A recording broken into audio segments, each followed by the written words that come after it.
All right, y'all, in today's video, we are going to be talking about how to get your first few clients. So if you haven't yet, go back and watch some of the earlier videos because each one's going to build on the one before it. So if you if you haven't done the exercises in the previous videos, you're kind of going to have nowhere to go with this one. So you're not going to be getting your first few clients as effectively as you could. So make sure you go back. In particular, watch our second video on mindset and our third or fourth on finding your niche. So make sure you get that done and then come back and watch this one.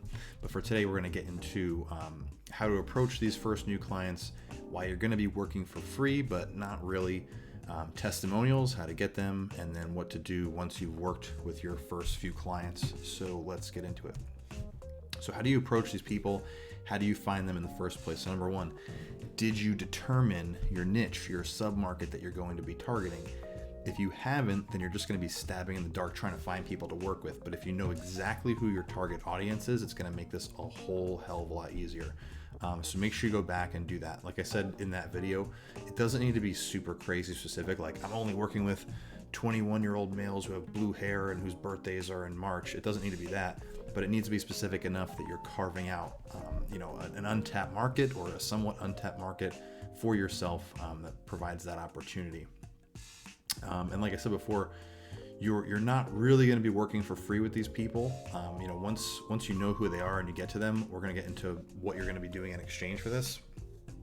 But essentially, you're going to be working, quote unquote, for free, really to just kind of get some social proof and get some traction under your belt. You want to make sure that while you're working with these people, you are providing the best service humanly possible. So in our previous videos where we determined what your offerings are going to be and how to price them, don't mind the price for right now. You basically want to take what you've developed and over deliver on what it is you want to offer, for a couple reasons. Number one, you want these people to give you stellar testimonials. I'll explain how this is all going to work out in a little bit. But also too is you want to make sure you kind of hit on all the things you're going to offer so you can work out the kinks and make sure things run smoothly when you actually are doing this, kind of full time and getting into it full steam. So where do you find these people? So where do you find your first few clients and how are you going to do this? So number one, what I would recommend to do is you can do like a text message campaign. So you just take your smartphone and go through the people in your contact list. You're not going to be texting those people and asking to work with them because that would just be kind of weird. Hey, can I coach you? Whatever. What you want to do is think about it this way. Everybody knows somebody, right? Everybody knows at least one other person that they could connect you with. And so instead, what you're going to do is you just go into your phone, into your contact list, go to the first name you see, and what you're going to do is you're going to text that person. You're going to say the following. You say, hey, Jimmy, hey, whoever it is.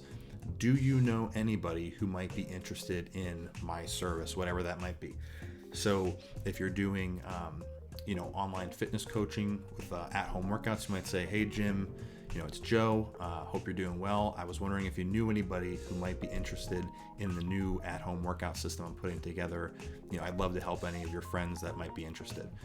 That person's going to see the message and see, okay, they're not pitching it right to me, right? They're just asking if I know anybody, but everybody knows somebody. So they might say, yeah, sure. And then you ask them for name, email, and you do the follow-up. You take it from there. You take charge. If they don't, it's fine. You have other contacts in your phone and you can always reach back out to them later. But at the very least, you're not, just like smothering them, trying to pitch them your thing. You may have had friends in the past that joined some, multi-level marketing or pyramid scheme, whatever, and they try to rope you into some meeting where you go and they just pitch a service and you never talk to that friend ever again. You don't want to be that guy or girl. So instead, ask them if they know somebody who might be interested with a text campaign. It's free. You don't have to pay anything. It's not like you're paying for Facebook ads to do this. And all it takes is some courage. That's all it is. And if you're sitting there and you're worried about, oh man, I don't know if are they going to judge me? Are they going to care? Who gives a shit? Just get on your phone and start sending it. And if you're really worried, go back and watch our video on mindset. It's going to kind of explain how to deal with this and why this exercise in and of itself can build a lot of self-esteem behind what it is you're trying to offer and get you over that process of, quote unquote, sort of cold texting people and making this happen. When we get into our video on sales, we're going to talk about cold calling and how to get over fear of that as well, because we don't want call reluctance. We want you taking action and getting your message out there. That is important. Number two, kind of tactic you can go with to find and approach these people is a survey campaign. So I did this when I got started and it worked phenomenally. So basically what I did was I wanted to see, who in my market would be interested in what I was offering in the first place. So I basically went to SurveyMonkey. It's free. You can do the same thing. You make a survey with a few questions and just say, hey, if you were going to be doing, let's say, at-home workouts for people, you say, hey, how many times a week do you work out? How often, how long do you work out for? And you just put some answers there for they can check off, or leave it as a comment they can leave. You could say, do you use equipment? Do you not have equipment? Do you like short workouts, long workouts, blah, blah, blah.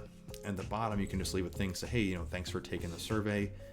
If you leave your email, I'll be starting a private Facebook group for everybody in here to give you free information and maybe a free week of training or whatever.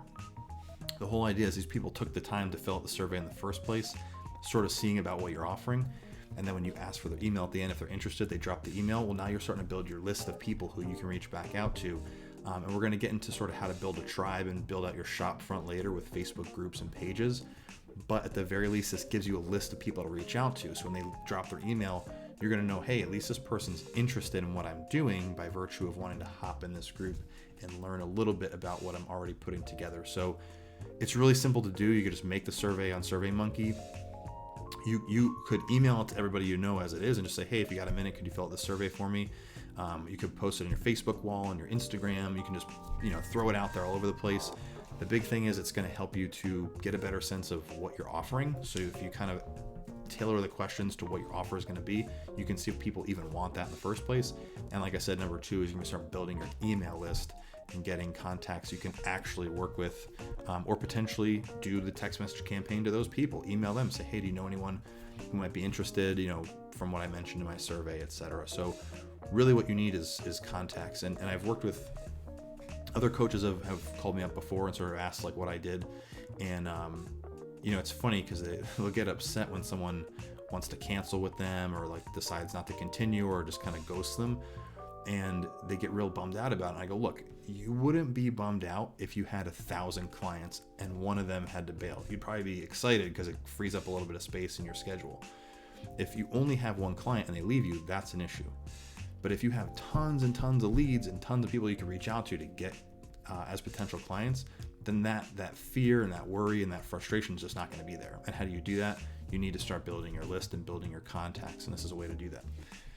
The third way to do this too is through Facebook groups. So if you know what your niche is going to be, you can probably find a Facebook group that's relevant to that niche. So for instance, if you're trying to work with postpartum moms and help them lose baby weight or something like that, there's probably a Facebook group even about your local area. Search your county, it could be like Springfield County moms or something like that. There's probably a group for it where you can hop in there. Obviously don't go in and just say, hey, buy my stuff, but go in, start interacting with them, maybe message a couple people here and there and say, hey, I'm putting together this free thing. I'll see if you want to try it. Maybe drop your survey in there and try and build some leads that way. So the whole idea is going to be you're looking for a handful of people that fit your avatar, fit your niche, that you can work with, quote unquote, for free. All right. That's what we want to do. And this sort of a few ways how you can find those people.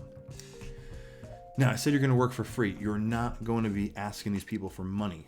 Do not do that whatsoever for a few reasons. Number 1, you're just starting out. So your shit might suck, and it's probably going to suck because you're just starting out. And that's okay. It's supposed to suck. You're not that good yet. But over time, you're going to keep building this up, and it's going to become really good, and people are going to want to pay you for what you do. So why is this important? Because it just gets you started, just gets you moving, and gets a couple easy wins under your belt to help build the momentum. When I first started doing this, I think I probably worked with probably between 10 or 12 people completely for free. But I'll show you what I did that was a little bit different that really has paid dividends down the road as I did this. So you want to make sure you're working for free because you are just getting started. And so if someone says, oh, have you helped anybody before? And you say no, and you're trying to charge them $300 a month, they're going to go, how do I know this is going to work? Right? Well, I'm going to show you how to get to that point eventually. Now, how long should you coach someone for? You don't want to start this and get roped into coaching somebody for like 12 months, right? Or even 3 months is probably too long. Because if you figure out even a few weeks into it that your stuff isn't really how you want to approach it, or it's not really working, then it's time to cut it and move on. You don't just want to cut this person off, early and say, hey man, I'm done here, forget it. You leave a bad impression. So what I would say, just to get your feet wet, just to get going, I would say work with someone between probably 4 and 6 weeks. It's not a lot of time, but it's enough time to give them an impression of what you're offering, and enough time to give you an idea if this is going to work and be something that's sustainable for you and for your clients. So that's totally up to you. You can decide whether it's 2 weeks or 10 weeks or whatever. But I would say between 4 and 6 while you're working out the kinks. And like I said in my previous videos, my typical process now is working with somebody for 12 weeks. That's like kind of my core offer, or the length of my core offer is 12 weeks. So that's something you want to think about, is cutting that time a little bit shorter while you're getting started. What should you offer them? You should offer them everything that you came up with. So in the offering and pricing module that we did in the previous video, you came up with all the things you could possibly offer them, like, to the moon and back, all kinds of stuff. You circled the ones that were realistic that you could offer and scale. You should offer them all of those things. Don't even mention packages or, hey, this is my bronze offer versus my platinum offer. None of that shit. Just give them the whole thing, kitchen sink, everything at them. Give it all you got for a few reasons. See if you can actually deliver on those things, deliver on that promise, right? But also too is, hey, can they do what you're asking them to do? Is it too much? Is it too little? You really want to get a good sense of what you're offering and if it's even effective in the first place. So give it all you got, and just over deliver, like, spread it on. You don't have to be calling the person up every hour, but you should be, trying to kick ass the best you can with these people. And we'll talk about that a little more in a bit. How many people should you work with? I would say it depends on you, if you can handle how many people you can handle at one time. But I would say you want to probably go through at least maybe between 5 and 10 people if they're one at a time, or if they're all at one time. At least get a handful under your belt, because we're going to be talking about testimonials in a minute. And you want to be able to show that you have some social proof in your effort, like in your service, and that the stuff actually works and you can actually help people. So if you can get to about 5, 10, maybe 12 people, by the end of it, you're going to have a good base of social proof. And when someone comes across you, you're going to say, hey, wow, it's helped a whole bunch of people. They got results. It's fantastic. He looks legit, or she looks legit. I'll sign up and work with them. So it's probably about how many I would recommend to shoot for. And how do you find these people? We already talked about that. So getting to, I don't even know why I have this on the slide. So going into those Facebook groups, the text message campaign is fantastic, and the SurveyMonkey campaign is fantastic as well, just to get some easy wins under your belt. And like I said, you might even have people who that just, like, if you go to the office and people are talking about, oh, I need to lose 5-10 pounds, or I don't even know what to do to start. Hey, I'm starting this new thing. It's free. I only want to do it with you for 6 weeks just to give you a taste of it. And blah, blah, blah. That's how you can kind of rope some people into it and get yourself going. Now, like I said, you're working for free, but you're not working for free. What you're really working for are testimonials. This is priceless. I cannot even tell you enough. For whatever reason, I mean, I'm not the smartest guy on the planet, but for whatever reason, I've had the forethought to actually ask for testimonials on the people that I worked with initially when I first started doing this, and it has paid dividends down the road. So on my website, I'm sure at some point I'll be going through my website with you guys and showing you how I built it out, but I have an entire page, because I can't even fit it on the landing page anymore. There's so many of them. I have an entire page, just scroll and scroll and scroll of videos, written testimonials, Facebook page reviews, text messages I've gotten. Like, I have just kept a catalog of all these things. So when someone goes to my site and they see the testimonials, it's for lack of a better word, it's impressive. There's a lot of material there. Also pictures of me with clients or people I've had the chance to work with. So like, I have a whole little section of the UFC fighters I've worked with, or even like corporate speaking engagements I've done. It's all in there and documented. So you want to keep those things, because it's going to show that your stuff actually works to people who don't know you. If some of the first people that you work with for free are friends or family members, that's great. But eventually, you're going to run out of friends and family members. So you want to have people who don't know you be able to come to your website or your Facebook page or whatever and see, like, oh shit, this is legit. They're actually helping people and getting them the results that I want too. And they're more likely to sign up. So you're going to be working in exchange for this social proof. So when you work with your first few people for free, what you want to do is obviously be very transparent with them. Tell them what you're doing, why you're doing it, and what the exchange is going to be. You can do it where you say, hey, we're going to work together for 6 weeks. It's free. You don't have to pay anything. But at the end of 6 weeks, all I want is 2 things from you. I want an honest kind of constructive feedback on what you thought, like what I could do better, and then a written testimonial of your experience. Most people are going to say, yeah, dude, no problem. Like, it's not a big deal at all. I have had people who've like flaked out in the past, where you're like trying to track them down for the testimonial and they're just kind of running away. And eventually it's like, you know, dude, I'm not going to chase the rest of my life for 5 or 6 sentences. It's not that big a deal. But more often than not, people, like, if you're that gung-ho and you're that excited and you really deliver, they're going to feel more than willing and probably more like obligated to give it to you, because you just delivered so well on your promise and on your service. So that's really the payment you're working for, are these testimonials. Now, you can do it a couple ways. Like I said, you know, obviously tell them what you're doing. You could say, hey, could you do a video testimonial? Not everybody likes getting on camera, so that makes it kind of tough. You could do it where you say, hey, I'm gonna pay you $20 at the end. I'm gonna pay you to work with me, $20 at the end to do a testimonial video for me. That might entice them to do it. I have not done this, but I've heard of people doing it where they say, hey, you're going to work with me for 6 weeks. It's free to work with me, but you're going to give me $100 or $200 accountability deposit. And if you follow the program to a T, at the end of 6 weeks, if you follow the program and you give me a testimonial, I'll give you all the money back. So basically, I mean, you know, money is an extremely good motivator, and if someone doesn't want to lose $200, they're probably going to follow all the stuff. They're going to hang on your every word to make sure they get that money back, especially if they have to do a 2-minute testimonial video. They're like, yeah, sure, and they make their money back, and you're done. So up to you. How do you want to do it? I never did the deposit thing. I had people who were just willing to do it anyway, so I didn't need to do that. But that's another method you could use as well if that's a good motivator for your people. Written versus video. So like I said, not everybody likes to be on video. I'm going to talk about the questions on the right here. Are going to basically go through how they can write the testimonial, and you can just give them like this template right here, and it'll write itself basically. But for written testimonials, these are fine, but generally, like, you know, how do people know they're legit? Like, if you go to a website and you see all these written testimonials, how do you know that they just didn't write themselves, right? Just slap different names on it. So ideally it would be video. I mean, video is very genuine. Almost all social media has video components. Everything's very video heavy nowadays. But if the person's not willing to do video, go with written. Either way, the little script on the right is going to be perfect for either one of those. The big thing with testimonials is you want to focus on the journey that they went through. You have to focus on the story arc that your person went through, because if someone just sits there and says, I worked with Joe and it was great and I lost 20 pounds and he is cute, it's not really going to have the same impact as someone who goes through the journey they went on, right? The person it's not for you, the testimonial, it's for the person who's watching it, right? So if somebody comes to your site and they see a testimonial and it totally blows, they're going, all right, well, that's great, whatever. It looks like they had a gun to their head and the person made them say these things. But if they tell their journey, right, they say, yeah, you know, before I started working with Joe, I was overweight, I was like tired and sluggish, and you know, I came across his Facebook ad and it just really kind of spoke to me. So, you know, I got on the phone and signed up, and you know, to be honest, I was a little nervous at first, but once I got into the program, I got in the groove. The results kept coming on, and now I'm more confident.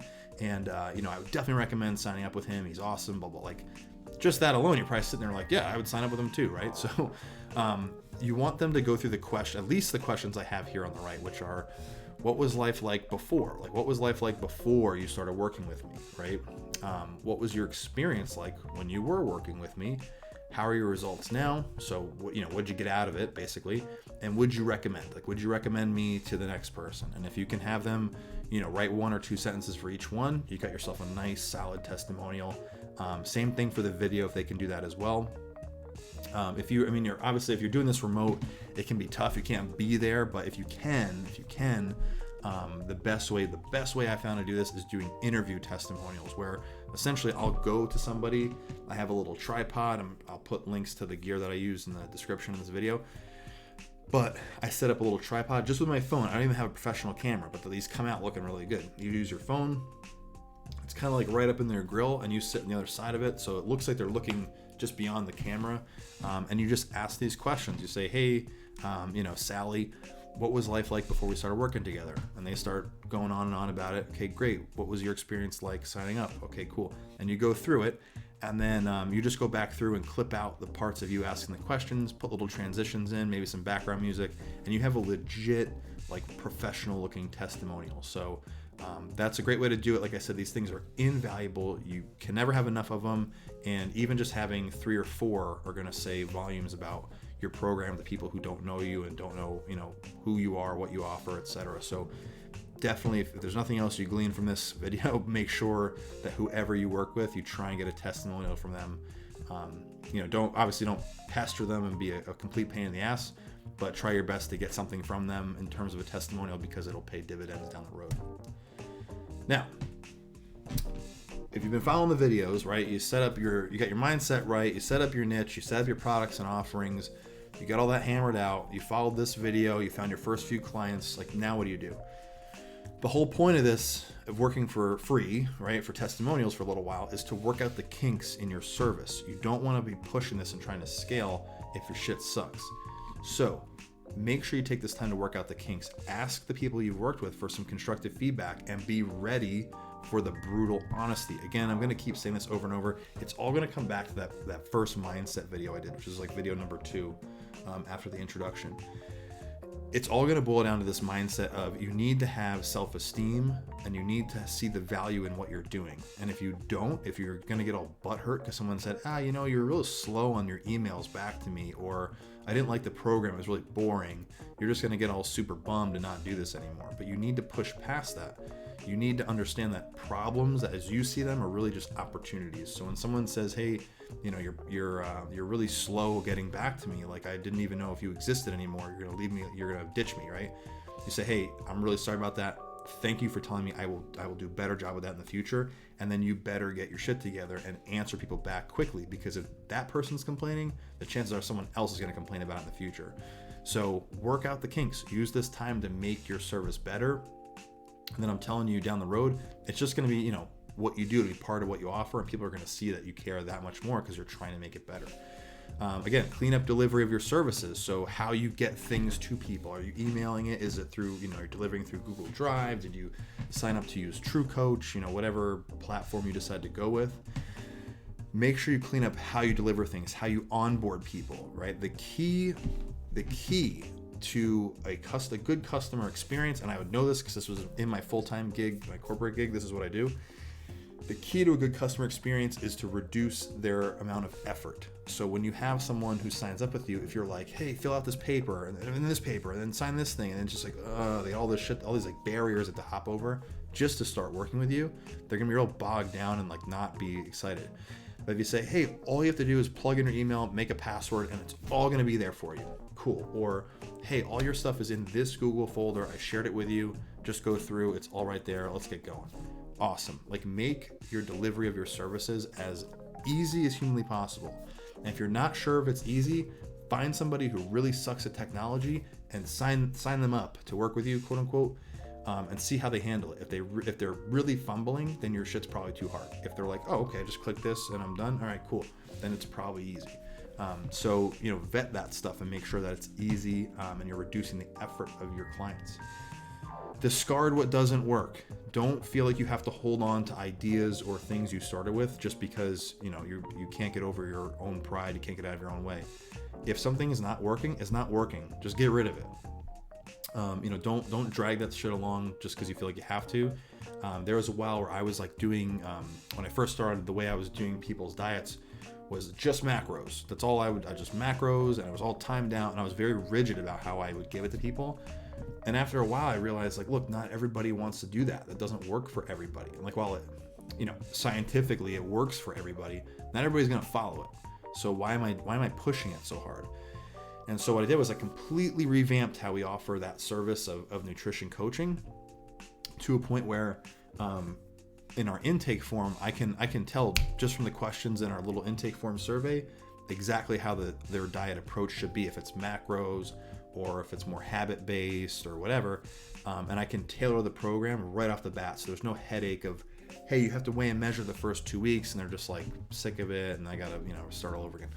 So if you find that there's something that's not working, or it's just like way too much of a pain in the ass, just drop it. You can always come back to it later, but if it's not working, it's not working. Okay, and lastly, I'll say this, is be willing to pivot. Be willing to, if your idea is not as awesome as you think it is, be willing to pivot and change direction. When I first started doing this, I was doing a lot of training plans for people. I was writing a lot of workout plans for people and doing the nutrition thing, kind of like 50-50 nutrition to training. And then just realized over time, like, writing programs is very time consuming. It's very cumbersome. It's very challenging when you have, like, I've had upwards of 30 to like 35 clients at one time, and having to go through plans for every person is like the worst, in my opinion. Some people are just program junkies and they love it, but not me. I used to love it, and just now anymore, I'm like, Jesus, it's a complete pain in the ass for me. So I decided to pivot, and we don't really offer many training plans anymore. It's only really for clients who absolutely need it, or who kind of request it on their own. We don't sort of like blatantly say, yes, we offer training programs. A lot of it is just like, you know, if they're really asking for it, then we'll do it. But 95% of the time, we're just doing nutrition for what we do. So if your stuff isn't working, or you're just like, you don't like it or whatever, be willing to pivot, be willing to change directions. I had a buddy of mine who's over in England. He was running a coaching service that was around working with fighters, primarily like boxers, a little bit of MMA. And he was like, he went beyond even the steps that are in this course so far. He had like his Instagram up and running. He was doing content all the time, and you know, he would post like different boxing combinations for people to try and all this stuff. And like, the dude just couldn't get anything to stick. And you know, he called me up and said, hey, what do I do? Like, this is just, it's not, I can't get it to go. It's like, dude, you got to pivot. You got to do something different. So he's completely revamped, and he's working with a whole different niche now, and it's taking off. So definitely, you know, if it's not working, if you don't think it's sticking, you either you're targeting the wrong market, or it's just not what you should be focusing on right now.